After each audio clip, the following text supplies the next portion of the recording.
Hello, good afternoon, everyone.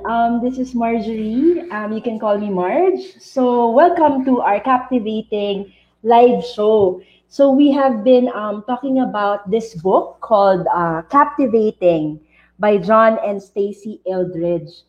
So, me and my friends are going through this book as a study about what is a woman designed to be and what makes it's about unveiling the mystery of a woman's soul. So glad that you are here with us, and good morning, good afternoon, good evening to everyone, whatever time you are watching this, or hello also to Team Replay. So without much further ado, I want to invite my captivating women friends, Maan and Sha.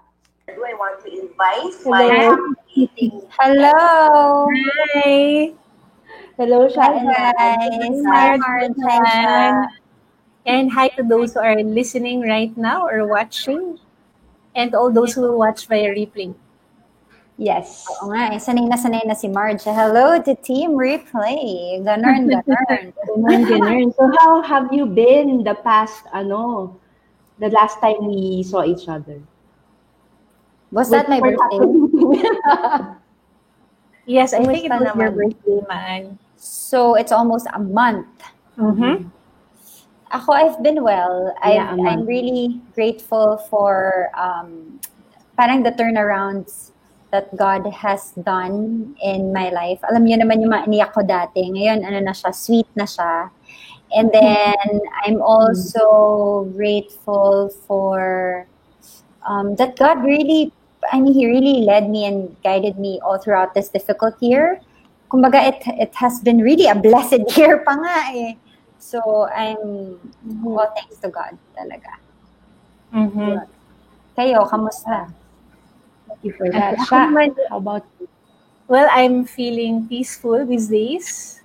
Yeah. There were some decisions I needed to make that were quite difficult to make and painful to make, but they led me to experiencing peace at the same time, and so that's so important with me.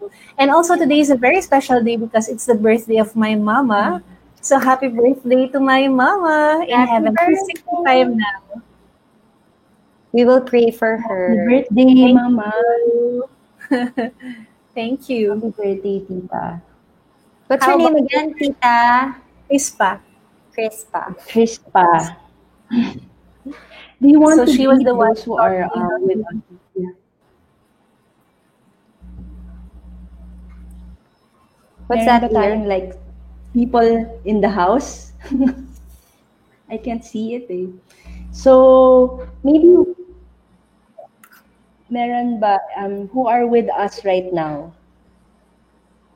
Parang wala pa masyado. Pag Facebook yan, madami. Anyway, we can start now by the discussing YouTube. chapter 3, which is our topic for today. It's called Haunted by a Question. So, nasa YouTube pala kami. Yeah, nasa YouTube ni YouTube Manny, tayo. YouTube ni siya. Nasa Facebook And tayo, also those, it's my first time actually Nasa to go Facebook tayo ni Marge live and and to YouTube ni post a video na ganito in Love Yourself as God Loves You. So I just want to say hi everyone on this page. I hope you are taking care of yourself in this time of pandemic. And souls pa also. Hindi, love yourself tayo, dear. Okay. Yeah. So, ano po ba yung question na nakahunt kayo? Siguro, summary lang from the past chapters. Parang we talked about how a woman reflects God's beauty. Oh, hello. So, yun nga. In the first 2 chapters, parang we talked about how a woman reveals or reflects God's beauty. So, Eve was given to the world as a life offering. Parang she is an incarnation of a beautiful, captivating God who is parang a life offering, a life-saving lover, a relational specialist, who is full of tender mercy and hope. For me personally, a woman reflects God's heart. It captures that for me. So this chapter 3 talks about the question in every woman's heart. What is it exactly that in the deepest core of their soul, ano yung tinatanong nila? And this question has to be answered para for yung napaka-crucial ng question na to kasi doon nang gagaling lahat ng parang minsan wounds or addictions or unhealthy relationships. Parang I was struck by what she said here, si Stacy, na parang every little boy or every boy and girl has that fundamental need to be loved. Everyone wants to be loved, right?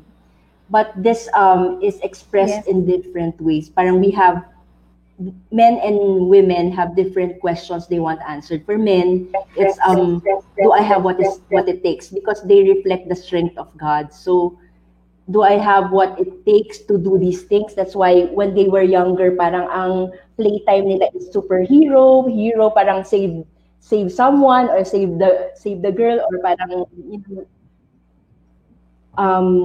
parang warring. They represent a god, the warring god, or parang a god of strength, while women reflect God's beauty. So yung question dito na tinatanong is, am I... You are not. Nangyari sa'yo?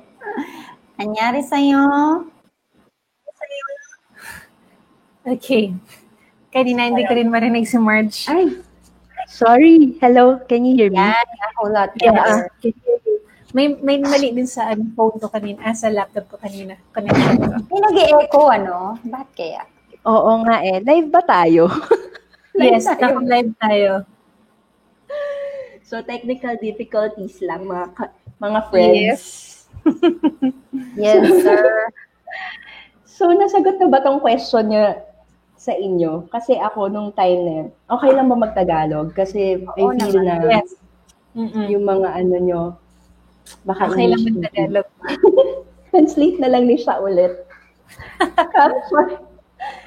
So, for me, I can relate to her question na, am I beautiful? Do you see me? Kasi for the longest time, I did not feel that. Kunento niya dito yung sa mother niya. She had a father who was parang absent or did not tell her she was beautiful or she was loved. Never in her life daw that he was told na I love you, so that caused a wound in her heart. That I also can relate to that because before, di ba, as I shared before, parang with my dad, ganun din. But because of his brokenness, I did not receive that love that I needed, or parang those words that you are lovely, you are beautiful, that I love you. But thankfully, because of that wound, parang it led me to certain neediness. Sabi niya, yung wounds, if those questions are not answered, or if the woman becomes wounded, dalawang things nangyayari. Either she becomes a dominant, controlling woman, or a weak woman. Parang it's a woman na, if na deep inside na hurt siya, she tells men, I don't need anyone, right? Not even a man. Parang, I don't need you to carry my bag. I'm in control of my, parang the strong, independent woman archetype. Parang, I don't need a man in my life. Because deep within, meron siyang wound na tinatago na I don't want to be hurt again. That's why I keep my walls up. On the other spectrum naman is a woman who's, I need you too much naman. I need you too much to fill my emptiness. Parang ganon. So, needy woman naman to. A weak woman na parang I cannot live without a relationship. So, parang either kind of woman na wounded is hindi yun yung design ni God, I guess, for us, what he's trying to say. But we are meant to be vulnerable, um, and compassionate. Yung heart ni God, di ba? Not too needy and also not too controlling. Parang just the merciful, compassionate, healthy heart of God. So we need to go back, we need to be healed and reparented dun sa question na yun. Let God answer that question for us. The problem is, parang we go to other things or other people to answer that question. And Yes. sometimes they cannot, answer that because they're also like wounded too. And we make them parang idols in a way. We look for the answers sa kanila na only God can really provide or satisfy. So yung addictions come from a lack of love. So we need to restore our hearts back to God's design and let Him answer that question for us. Heal us in the deepest heart, in our deepest heart of that one. Anyway, bakit ako nagtatalk dito? Guys, ano yung, nyo din, ano yung Oo nga, feelings kasi sabihin ko sana, okay guys, thanks for coming. Okay na. Okay na, na-summarize na. Ang galing ni Marge mag-summarize. Actually, yun na yun, Marge eh. So Okay just na.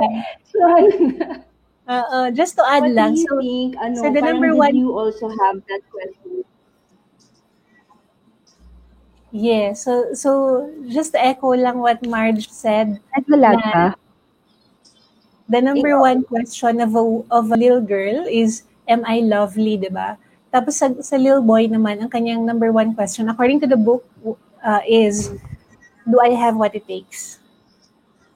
So, am I lovely? And like what you said, Marge, oftentimes we want that answer, or maybe we verbalized that question, maybe we did not, but deep within us, that's the question. When we were little girls, that's the question that we wanted to ask from people. Maybe we did not consciously know that was the question we wanted to ask. And oftentimes, like what you said, the answer that we get is no. Ay, na-mute siya. Na-mute ka siya. Bakit na-mute siya? Naka-mute siya. Uy, naka-mute ka.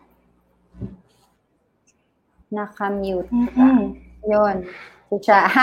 Anyway, share ko rin sa akin habang ina-unmute siya. Di po na... So, yung sa akin is when, kumbaga, we were designed by God to feel beautiful, to know that we are beautiful. However, sabi nga ni Marge, diba, because there's so much brokenness around us. Ayan, okay na daw.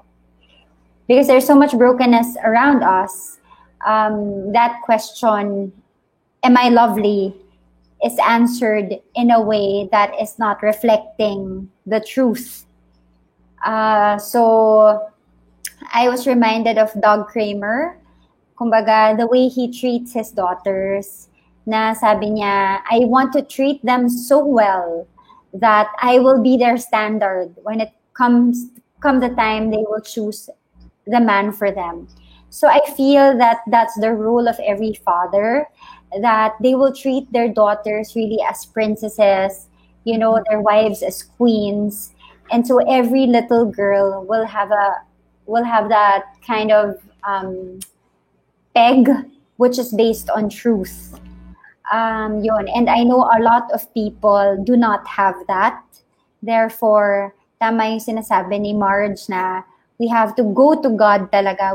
So this is a reminder of, if you got the wrong answer, growing up, telling you you're ugly, you're not good enough, you don't amount to much, nobody will love you, then you keep on going back to God so that He will heal those wounds and He will replace it with His truth. that he will tell you that your worth is never on the line, my daughter. You may make mistakes, you may feel ugly at times, you may fail, but your worth is never on the line. So there, I think that's so crucial for every woman out there, that you can go to God and get the right answers. Ay, wait lang. Paano tayo lilipat sa Facebook? Paano tayo lilipat sa Facebook? Nilipat daw kami, guys. I-add namin to. Okay, see ya, bye!